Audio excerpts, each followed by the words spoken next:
अस्सलामु अला अशरफिल अंबिया वल मुरसलीन अम्मा बाद फ़अऊज़ु बिल्लाहि अस्समीइल अलीम मिनश शैतानिर रजीम बिस्मिल्लाहिर रहमानिर रहीम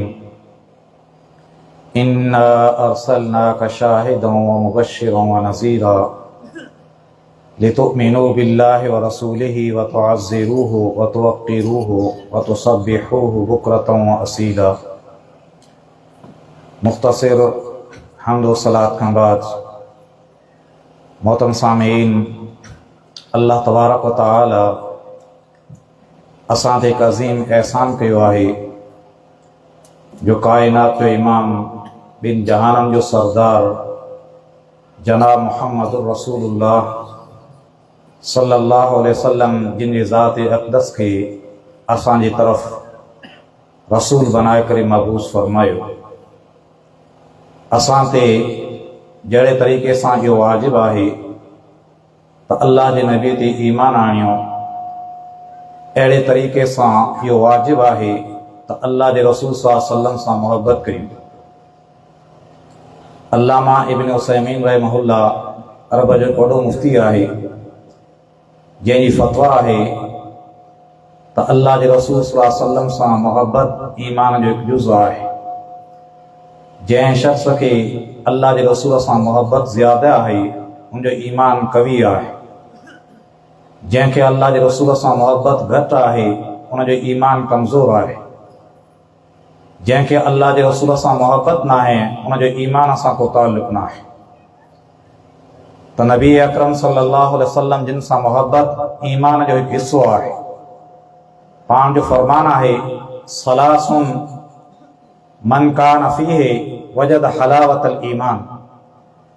टे अहिड़ियूं ख़सलतूं आहिनि, उहे ख़सलतूं जंहिं इंसान में पातियूं हुयूं उन ईमान जे मिठास खे चखी वरितो। उन्हनि मां हिकु ख़सलत ऐं यकून अल्लाह व रसूलहु अहब्ब इलैहि मिम्मा सिवाहुमा। अल्लाह ऐं उनजे रसूल सल्लल्लाहु अलैहि वसल्लम उनखे दुनिया जे तमामु शयुनि खां ज़्यादा महबूब हुजनि।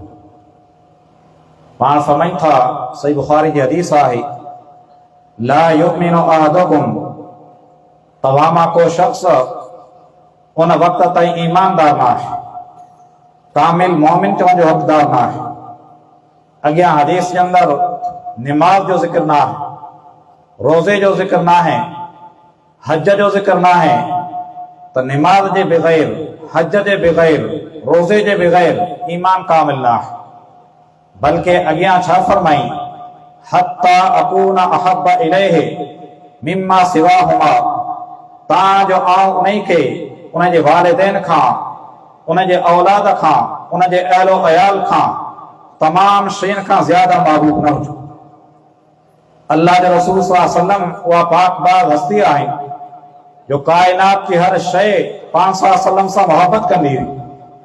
हज़रत अनस बिन मालिक रज़ी अल्लाह अन्हु फरमाए थो, नबी अलैहिस्सलातु वस्सलाम जिन जॾहिं हिजरत करे मदीने पाक अचनि था, फरमाए मा रअयतु यौमन अनवरो वला अहसनो मिन यौमिन दखल रसूलुल्लाह व अबू बकर अल मदीना।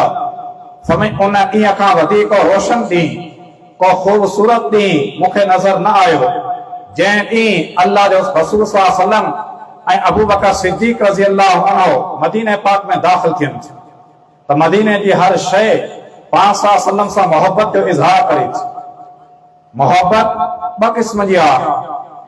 हिकु मोहबत फितरी मोहबत आहे जेका हर इंसान खे हासिल आहे, मर्द हुजे या औरत, मुसलमान हुजे या काफ़िर, फितरी मोहबत उनखे हासिल हूंदी आहे। यानी वालिदैन जी औलाद सां मोहबत, औलाद जी वालिदैन सां मोहबत, भाउ जी भाउ सां मोहबत, मुड़ुस जी घरवारी सां मोहबत, ये सभु मोहबतूं फितरी मोहबतूं आहे। अल्लाह जे रसूल सल्लल्लाहु अलैहि वसल्लम सां पंहिंजे रिश्तेदारनि इहा फितरी मोहबत कई। जहिड़े तरीक़े सां पंहिंजो चाचो अबू तालिब आहे, जंहिं पाण सल्लल्लाहु अलैहि वसल्लम सां बेहद मोहबत कई। मोहबत जो आलम एतिरे क़दुरु हो जो पंहिंजे ख़िलाफ़ मामूली ॻाल्हि ॿुधण लाइ बर्दाश्त न कंदा हुआ।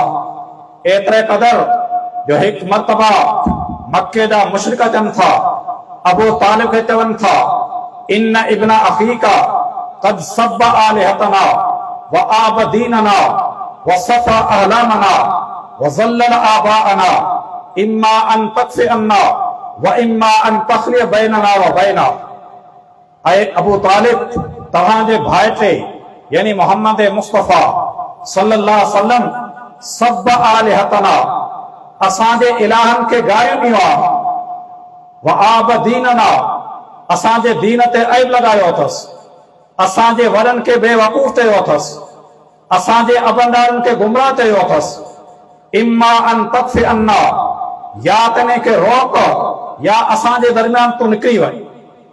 पाण सल्लल्लाहु अलैहि वसल्लम जे साम्हूं अबू तालिब इहा ॻाल्हि रखे थो, पाण सम्झी विया हलिया त शायदि अॼु चाचो अबू तालिब बि साथ छॾण जो इरादो रखे थो। पाण समझनि था, ऐ चाचा, लौ वज़िअत शम्सु अला यमीनी वल क़मरु अला यसारी मा तरक्तु हाज़िहि दावा, जेकॾहिं सिज सॼे हथे रखियो वञे, चंड खॿे हथे रखियो वञे, तॾहिं मां हिन दावत खे, हिन पैगाम खे न छॾींदुसि। अबू तालिब पाण खे हुकुम फरमायो त जेसि ताईं ज़िंदह आहियां तूं पंहिंजे मशन खे जारी रख, तुंहिंजो को वार ॾिघो करण वारो न। इहा हिकु फितरी मोहबत हुई, जंहिं मोहबत अबू तालिब खे को फ़ाइदो न ॾिनो। अहिड़े ई तरीक़े सां पाण जी विलादत ते अबू लहब बानी आज़ाद कई आहे। छाजे करे? चाचो आहे। अॼु असांखे मिसाल वञिबो आहे त पाण जी विलादत ते अबू लहब बानी आज़ाद कई हुई। असां चऊं था अबू लहब भाइटियो सम्झी करे बानी आज़ाद कई, लेकिन जंहिं ॾींहुं मोहम्मद बिन अब्दुल्ला मोहम्मद रसूलुल्लाह बणजनि था, जंहिं ॾींहुं अब्दुल्ला जो दुर्र यतीम कायनात जो इमाम बणिजे थो, सभ खां पहिरीं मुखालफ़त कंदड़ बि अबू लहब आहे, जंहिं इहे अल्फाज़ चया हुआ, तब्बन लक या मोहम्मद, ऐं मोहम्मद सल्लल्लाहु अलैहि वसल्लम तुंहिंजे लाइ तब हुजे। अल्लाह जवाब ॾींदे फरमायो, तब्बत यदा अबी लहबिन व तब, अबू लहब हलाक थियो, उन जा ॿई हथ हलाक थिया। त फितरी मोहब्बत जो को फ़ाइदो न आहे। असली उहा मोहब्बत अल्लाह जे रसूल सां करणी आहे, जंहिंजो ताल्लुक ईमान सां। जीअं ई दिलि में ईमान दाख़िल थींदो आहे, अल्लाह जे रसूल जी मोहब्बत दिलि में दाख़िल थींदी आहे। कई मिसाल मौजूद आहे। हिकु सहाबी अमीर बिन आस रज़ी अल्लाह अन्हु फरमाए थो, सही मुस्लिम जी हदीस आहे, फरमाई, आउं अल्लाह जे रसूल जो सख़्त दुश्मन हुअसि, एतिरे क़दर जो आउं घात में वेठल हुअसि त मूंखे जीअं मौक़ो मिले आउं अल्लाह जे रसूल खे शहीद करियां। फरमाई, उन वक़्त ते करे इन हालत में आउं मरी वञा हा त हर हालत में जहन्नम जे अंदरि हुअसि। उन खां बाद अल्लाह मूंखे हिदायत नसीब कई, नबी अलैहिस्सलातु वस्सलाम सां मोहब्बत जो आलम एतिरे क़दर बणिजी वियो। सहाबी फरमाए थो, नबी अलैहिस्सलातु वस्सलाम मस्जिद जे अंदरि सहाबा खे दर्स ॾींदा हुआ, इल्म सेखारींदा हुआ, दीन समझाईंदा हुआ, लेकिन आओ मस्जिद जे एक तरफ़ वेही करे अल्लाह जे रसूल ॾांहुं ॾिसंदो रहंदो हुअसि। मुंहिंजो अखियूं रसूलुल्लाह खे ॾिसी करे धो करे न सघियो। तव्हांजो जेकॾहिं को शख़्स अॼु मूंखां सुवाल कंदो, नबी साईं जे सिफ़ात खे बयान करिया, वसूफ़ बयान करिया, ला अस्ततीओ, फरमाई मूं में ताक़त न आहे। छाजे करे? इन ऐनैया लम अमला अनहो, मुंहिंजे अखियुनि रसूलुल्लाह खे ॾिसी करे धो करे न सघी। इहो ईमान सां ताल्लुक़ आहे। अबू सुफियान जी घरवारी हिंद अल्लाह जे रसूल जी सख़्त दुश्मन आहे, जंहिंजा कई वाक़िया मौजूद आहे, लेकिन जीअं ई मुसलमान थिए थी, सही मुस्लिम जी हदीस आहे, अल्लाह जे रसूल खे फरमाए थी, या मोहम्मद सल्लल्लाहु अलैहि वसल्लम, वल्लाहि मा कान अला वजिल अर्ज़ आलु खिबाइन अहब्बु इलैया मिन अन यज़िल्लहुम मिन आलि खिबाइका। हिन खां अॻु में मुंहिंजी हालत इहा हुई, मुंहिंजे दिल जी कैफ़ियत इहा हुई त सॼी सारी ज़मीन में आउं चाहींदी हुअसि जेको घरानो ज़लील तरीन घरानो बणिजे, उहो तव्हांजे घराने जे बारे में मुंहिंजो ख़्यालु हूंदो। लेकिन फ़अस्बह, हाणे मुंहिंजी हालत इहा थी चुकी आहे, वल्लाहि अल्लाह जो कसम आउं सम्झां थी, मा काना अला वजिल अर्ज़ आलु खिबाइन अहब्बु इलैया, मुंहिंजे नज़दीक सॼी सारी ज़मीन में को अहिड़ो घरानो न आहे जंहिंजे बारे में पसंद करिया तो वो इज्जत भरो घराणो हुजे अल्लाह जा नबी वो तव्हांजो घराणो आहे त ईमान आन सां अल्लाह जे रसूल जी मोहब्बत दाख़िल थी वेंदी आहे अल्लाह जो नबी ऐं जेके बि अंबिया इकराम आया अल्लाह जे तरफ़ सां चूंडियल नबी आहे हर नबी पंहिंजे उम्मत में चूंडियल नबी आहे अल्लाह जो बानो आहे अल्लाह जे तरफ़ खां अंबिया इकराम जी जमात खे अल्लाह चूंडियो आहे ये कुरान करीम में फरमाई वत्तीन वज़ैतून वतूर सीनीन वहाज़ल बलदिल अमीन तीन जो कसम जैतून जो कसम तूर सीना जबल जो कसम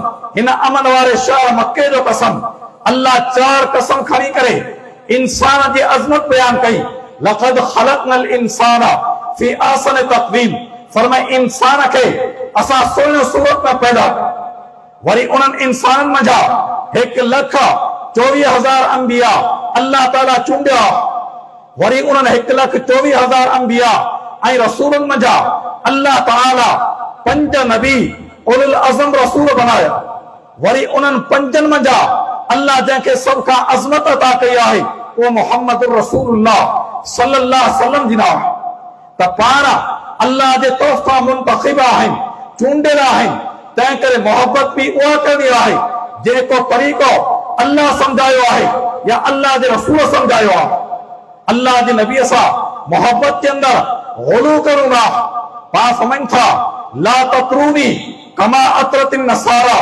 ईसा बिन मरियम तव्हां मूंखे ईअं न वधायो जीअं नसारा ईसा बिन मरियम खे वधायो इन्नी अब्दुल्लाह व रसूलहु ऐं अल्लाह जो बानो आया अल्लाह जो रसूल आहे ईसा अलैहिस्सलातु वस्सलाम के मोहब्बत में अची करे ईसायन अल्लाह जो पुट कयो यहूदियन उज़ैर अलैहिस्सलाम के मोहब्बत की दावा कंदे अल्लाह जो पुट करार ॾियनि था अल्लाह ताला उन्हनि ॿिन्ही गिरोहनि खे बातिल करार ॾिनो काफ़िर चई छॾियो लेकिन अॼु गिरोह आहे मुस्लमाननि जो जेके अल्लाह जे नबीअ खे नूर मिन नूरिल्लाह चवनि था अल्लाह जे नूर जो टुकड़ो यहूदी ईसा उज़ैर अलैहिस्सलाम के अल्लाह जो पुट चवण लगा ईसाई ईसा अलैहिस्सलाम के अल्लाह जो पुट चवण लगा हिननि थोरो पर्दो रखी करे ये अल्फाज चया तो मोहम्मद मुस्तफा अल्लाह जे नूर जा टुकड़ा आहिनि ॻाल्हि साॻी आहे छो त जीअं असां सिंधी में चवंदा आहियूं पुट जे बारे में त उहो लख़्ते जिगर आहे जिगर जो टुकड़ो आहे अहिड़े तरीक़े सां हिननि अल्लाह जे नबीअ खे अल्लाह जे नूर जो टुकड़ो चई छॾियो एक तरफ नूर मिन नूरुल्लाह चवनि था वरी रबीउल अव्वल के महीने में नबी साईं जी विलादत मल्हाइनि विलादत भी मल्हाइनि था मञीनि था पैदा थियो आहे वरी चवनि था नूर जो टुकड़ो आहे विलादत के अंदर उन ॾींहुं विलादत मल्हाइनि था जंहिं ॾींहुं अल्लाह जे नबी सल्लल्लाहु अलैहि वसल्लम जंहिं तारीख़ ते फौत थिया चवनि छा था सवाइ इब्लीस जे बाक़ी सभु ख़ुशियूं मल्हाए रहिया आहिनि उन ॾींहं जे बारे में जंहिं ॾींहुं फातिमा ज़हरा रज़ियल्लाहु अन्हा जी हालत इहा हुई पंहिंजे वफ़ात ते ये अल्फाज़ चवे थी सुब्बत अलैया मसाइबन लौ अन्नहा सुब्बत अलल अय्याम सिरन लयालिया फरमाई नबी साईं जे वफ़ात ते मूं ते एतिरी मुसीबतूं किरियूं आहिनि जेकॾहिं इहे मुसीबतूं ॾींहंनि ते किरनि हा ॾींहं रातियुनि में तब्दील थी वञनि अहिड़े तरीक़े सां क़ुरान करीम जे अंदर जेके मसाइल बयान थियल आहिनि इन्हनि जा कई अक़ीदा क़ुरान करीम जे ख़िलाफ़ आहे हिननि जो अक़ीदो आहे अल्लाह जो नबी सल्लल्लाहु अलैहि वसल्लम आलिमुल ग़ैब आहे एतिरे क़दर कनि था त ला यख़्लु ज़मानुन वला मकानुन इल्ला व रसूलुल्लाह मौजूदुन फीह अहिड़ी का जगह न आहे अहिड़ो को वक़्त न आहे हर जगह हर वक़्त अल्लाह जो नबी मौजूद आहे हालांकि कई दलाल मौजूद आहिनि अल्लाह जो नबी जॾहिं मक्के पाक में हुआ मदीने में न हुआ जॾहिं मदीने में हुआ मक्के में न हुआ पाण जॾहिं मैदान बदर में आहिनि मदीने में न आहिनि पाण तबूक के अंदर आहिनि मदीने में न आहिनि साबित थियो हर जगह ते हाज़िर नाज़िर अल्लाह जे नबी जी सिफ़त ना क़ुरान करीम वाज़े अल्फाज़ में चयो अल्लाह ताला एक मकान पे फरमायो मा कुंत लदैहिम इज़ युल्क़ूना अक़लामहुम उन वक्त तव्हां मौजूद न हुआ जॾहिं मरियम अलैहिस्सलाम जे बारे में पुखा विधा पिया पे त मरियम अलैहिस्सलाम खे केर संभाले। अल्लाह पंहिंजे रसूल खे फरमाए रहियो आहे तव्हां उन वक़्तु मौजूद न हो। अहिड़े तरीक़े सां सूरह यूसुफ जे अंदरि यूसुफ अलैहिस्सलाम जो वाक़ियो बयान कंदे अल्लाह फरमाए थो मा कुंत लदैहिम इज़ अजमउ अमरहुम, जंहिं वक़्तु यूसुफ जा भाइर मशवरो करे रहिया हुआ तव्हां उन वक़्तु मौजूद न हो। क़ुरान करीम ते थो मा कुंत सादियन फी आल मदयन ततलू अलैहिम आयातिना, अहले मदयन वारनि वटि जॾहिं असांजो पैगाम आयो तव्हां मौजूद न हो। अहिड़े तरीक़े सां नबी सां मोहब्बत जी दावा कंदे पंहिंजा हथ चुमी करे अखियुनि ते रखंदा। असां चऊं था जेकॾहिं इहा निशानी रसूलुल्लाह सां मोहब्बत जी हुजे हा त अबू तालिब सभ खां पहिरीं जन्नत में हुजे हा।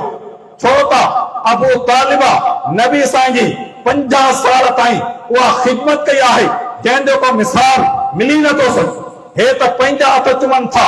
अबू तालिब नबी साईं जे हथनि खे चुमियो आहे। अबू तालिब नबी साईं खे पंहिंजे कुल्हनि ते खयो आहे। ये अल्फाज़ अॼु बि अहादीस में मौजूद आहिनि जो अबू तालिब नबी साईं खे बैतुल्लाह जे साम्हूं खणी आयो ऐं चवे थो व अब यज़ा युस्तस्कल गमाम अन वजही सिमालुल यतामा इस्मतुन लिल अरामिली, अहिड़ो ख़ूबसूरत जंहिंजे चेहरे खे ॾिसी करे बादल बि वसण ते मजबूर थी पवंदा आहिनि। यतीमनि जो वाली आहे, बेवाहनि जो मददगार आहे। अहिड़े तरीक़े सां नबी अलैहिस्सलातु वस्सलाम जे साम्हूं मुनाफ़िक़नि जो टोलो आयो जिन नबी साईं जा हथ चुमिया आहिनि ऐं चवनि था असीं गवाही ॾियूं था तव्हां अल्लाह जा रसूल आहियो। अल्लाह ताला उन्हनि जे हथनि जे चुमण खे सचो न सम्झो बल्कि क़ुरान करीम में मुकम्मल सूरत नाज़िल कई जेका सूरत अल मुनाफ़िक़ून जे नाले सां आहे। अल्लाह फरमाए थो वल्लाहु यशहदु इन्नहुम लकाज़िबून, अल्लाह गवाही ॾे थो त इहे कूड़ा। बल्कि नबी अलैहिस्सलातु वस्सलाम जो नालो ॿुधी करे हुकुम छा आहे?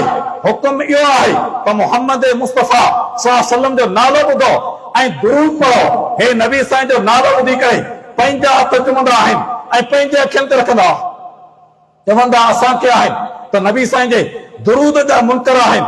असां चऊं था अहिड़ी का निमाज़ न आहे, कहिड़ी का दुआ मुकमल न आहे जेसि ताईं उन में नबी साईं ते दुरूद न पियो वञे। अहिड़ी का निमाज़ कामिल न आहे जेसि ताईं उन जे अंदरि नबी साईं ते दुरूद न पियो। अहिड़े तरीक़े सां नबी अलैहिस्सलातु वस्सलाम जे बारे में क़ुरान करीम जे ख़िलाफ़ इन्हनि जा कई अक़ीदा आहिनि। हिकिड़ो अक़ीदो इहो आहे जंहिंखे बयान करे पंहिंजी ॻाल्हि खे ख़तमु करिया थो। उन्हनि जो उहे नबी अलैहिस्सलातु वस्सलाम खे इंसान तस्लीम नथा कनि। असां जेकॾहिं कंहिं माण्हू खे चओ त फलाणो इंसानी न ॿुधायो असां हुनजी इज़त कई या हुनजी बेहुरमती कई, असां हुनजी इज़त कई या हुनजी गुस्ताखी कई। हे नबी साईं खे इंसान नथा मञनि ऐं असांजे बारे में चवंदा आहिनि त हे नबी साईं खे पाण जहिड़ो चवंदा। असां चऊं था केरु मुस्लमान आहे जेको अल्लाह जे नबीअ खे पंहिंजे मिसल सम्झे? हा, अलबत क़ुरान करीम में अल्लाह फरमायो आहे कुल ऐ नबी चओ इन्नमा अना बशरुम मिसलुकुम, आउं तव्हांजे मिसल बशर आहियां, तव्हां जहिड़ो बशर आहे। जंहिंजी माना इहा न आहे त नबी साईं बिल्कुलु असांजे मिसल आहिनि। इहा माना ख़ुदि अल्लाह ताला क़ुरान करीम में समझाई आहे। सूरह आल इमरान में अल्लाह फरमायो इन मसल ईसा इंदल्लाहि कमसल आदम, ईसा अलैहिस्सलाम जो मिसाल अल्लाह ताला वटि आदम अलैहिस्सलाम जे मिसाल वांगुरु आहे। ख़लक़हु मिन तुराबिन सुम्मा क़ाल लहु कुन फयकून, अल्लाह आदम अलैहिस्सलाम खे मिट्टीअ मां पैदा कयो वरी हुकुम फरमाए थी, आदम अलैहिस्सलाम थी वियो। हाणे बेज़ाहिर में इहो साबित थिए पियो त जीअं आदम अलैहिस्सलाम मिट्टीअ मां पैदा थियो ईअं ईसा अलैहिस्सलाम मिट्टीअ मां पैदा थियो, पर ई मक़सद न आहे। अल्लाह सम्झाइण चाहे थो त जहिड़े तरीक़े सां बग़ैर माउ ऐं पीउ जे आदम अलैहिस्सलाम खे अल्लाह मिट्टीअ मां पैदा करे छॾियो, अहिड़े तरीक़े सां बग़ैर पीउ जे अल्लाह ईसा अलैहिस्सलाम खे पैदा करे छॾियो। ऐं नबी साईं जे बारे में फरमाई त कुल इन्नमा अना बशरुम मिसलुकुम, चओ आउं तव्हांजे मिसल बशर आहियां। जंहिंजी माना इहा आदम अलैहिस्सलाम ईसा अलैहिस्सलाम इन्हनि ॿिनि हस्तियुनि खां सवा बाक़ी जेके बि इंसान आहिनि माउ ऐं पीउ जे नाते सां पैदा थिया। मोहम्मद मुस्तफ़ा सल्लल्लाहु अलैहि वसल्लम बि माउ ऐं पीउ जे नाते सां पैदा थियनि था। तव्हांजो वालिद माजिद अब्दुल्ला आहे, तव्हांजे वालिदा जो नालो आमना। बाक़ी मकाम जी ॻाल्हि आहे उहा क़ुर करीम बयान करे छॾी। इन आयत ते अॻे हिसे में यूहा इलैया फरमाए आउं तव्हांजे मिसल आहियां, लेकिन मूं में ऐं तव्हां में फ़र्क़ु छा आहे? मूं ॾांहुं वही नाज़िल थिए थी। मकाम जे एतबार सां उहा पाक बाज़ हस्ती आहिनि जंहिं ते अल्लाह जे तरफ़ खां वही नाज़िल थिए थी, अल्लाह कलाम करे थो। उहा हस्ती आहिनि जेके शाफ़े नशर आहिनि, उहा हस्ती जो क़यामत ते ॾींहुं फाते जन्नत आहिनि, सभ खां बुलंद मकाम ते फाइज़ आहिनि। तंहिं करे अज़ीज़ साथियो, असां ते वाजिब आहे जो अल्लाह ताला असांजे तरफ़ अहिड़ी हस्ती मोकिली आहे। नबी ऐं रसूल हर उम्मत जे तरफ़ आया। असांजे तरफ़ आदम ऐं इब्राहिम जो इमाम, इमामुल अंबिया जनाब मोहम्मद रसूलुल्लाह सल्लल्लाहु अलैहि वसल्लम नबी बणजी करे आया। तंहिं करे वाजिब आहे अहिड़ी हस्ती सां मोहब्बत करियो, उन जे असल तरीक़े मुताबिक़ ज़िंदगी बसर करियो। अक़ूल क़ौली हाज़ा वस्तग़फिरुल्लाह।